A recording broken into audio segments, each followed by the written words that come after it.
भंडारा गोंदियातील विधान परिषदेच्या निवडणुकीच्या निमित्तानं आज आम्ही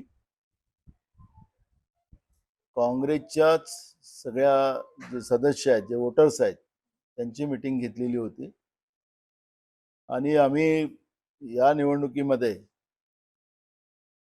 आमच्या वतीनं आम्ही त्या ठिकाणी फॉर्म भरणार आहोत।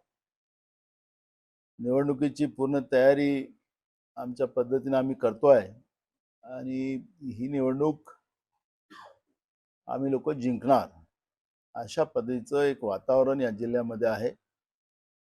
त्या दृष्टिकोनातून आमचा प्रयत्न सुरू आहे आणि त्यासाठी आजची ही मीटिंग या ठिकाणी बोलवली होती। त्यांनी किती आकडेवारी जोडली तरी हे विधान परिषदेची निवडणूक आहे, ही मशीनची निवडणूक नाही आहे। भाजप ईव्हीएम मशीनमधून जिंकते, बेईमानीने जिंकते।